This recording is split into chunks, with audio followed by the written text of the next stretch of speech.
ನಮಸ್ತೆ ಅಮ್ಮ. ಹೇಗಿದೆಯಾ ಮಂಗಳ? ಚೆನ್ನಾಗಿದ್ದೀನಮ್ಮ.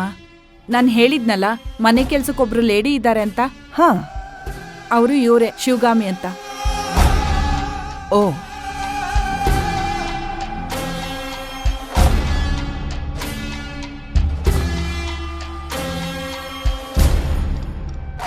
ನೋಡಕ್ಕೆ ಶ್ರೀಮಂತರ ಮನೆ ಹೆಣ್ಮಗಳ ತರ ಕಾಣಿಸ್ತಾ ಇದ್ದಾರೆ.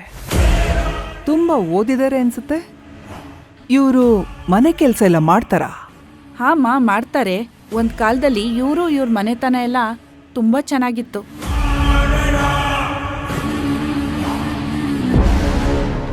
ಕೆಲ್ಸದ ಬಗ್ಗೆ ಎಲ್ಲ ಹೇಳಿದೀಯಾ? ಹಾಮ್ಮ, ಹೇಳಿದ್ದೀನಿ. ಬೇಕಾದ್ರೆ 5,000 ರೂಪಾಯಿ ಎಕ್ಸ್ಟ್ರಾ ತಗೊಳ್ಳಿ. ಬೇರೆ ಕಡೆ ಕೆಲಸ ಸಿಕ್ತು ಅಂತ ಬಿಟ್ಟು ಹೋಗೋ ಹಾಗಿಲ್ಲ. ಯಾವುದೇ ಕೆಲಸ ಹೇಳಿದ್ರೂ ಮಾಡಬೇಕು. ಈ ಕೆಲಸ ಮಾಡಕ್ಕಾಗಲ್ಲ, ಆ ಕೆಲಸ ಮಾಡಕ್ಕಾಗಲ್ಲ ಅಂತ ಕತೆ ಹೇಳೋ ಹಾಗಿಲ್ಲ. ಸಾಟರ್ಡೆ ಸಂಡೇ ರಜಾ ಕೊಡೋದಕ್ಕೆ ಇದು IT ಕಂಪ್ನಿ ಅಲ್ಲ.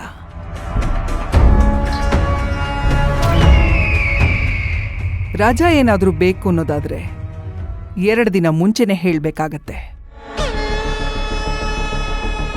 ನೋಡಿ, ಇಲ್ಲಿ ಕೆಲಸ ಮಾಡಬೇಕು ಅನ್ನೋದಾದ್ರೆ ಅಗ್ರಿಮೆಂಟ್ ಇರುತ್ತೆ. ಇನ್ನುಳಿದಿರೋ ಕಂಡೀಷನ್ಗಳೆಲ್ಲ ಈ ಅಗ್ರಿಮೆಂಟಲ್ಲಿದೆ.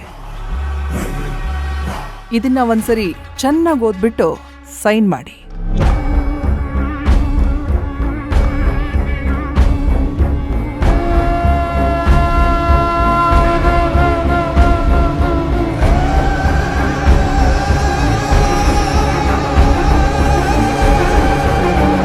ಸಂಬಳ ತಿಂಗಳಿಗೆ 30,000 ರೂಪಾಯಿ ಇರುತ್ತೆ.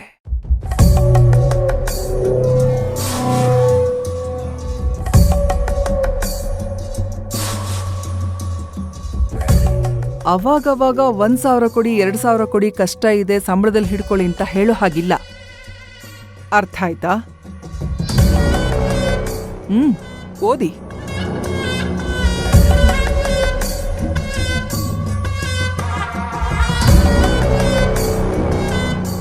₹30,000 ಸಿಗ್ತಿದೆ. ಈ ದುಡ್ಡಲ್ಲಿ ನನ್ನ ಮಗಳ ಫೀಸ್ ಕಟ್ಬೋದು, ರೇಷನ್ ತಗೋಬಹುದು. ಈ ಕೆಲ್ಸ ಏನಾದ್ರೂ ನಾನು ಮಾಡಲ್ಲ ಅಂತ ಹೇಳಿದ್ರೆ ಖಂಡಿತವಾಗ್ಲೂ ಬೀದಿಗೆ ಬಂದ್ಬಿಡ್ತೀವಿ. ಏನ್ ಮಾಡೋದಿವಾಗ? ಮನೆ ಕೆಲ್ಸ ಆದ್ರೂ ಪರವಾಗಿಲ್ಲ, ಏನು ಮಾಡಕ್ಕಾಗಲ್ಲ, ಮಾಡ್ಲೇಬೇಕು.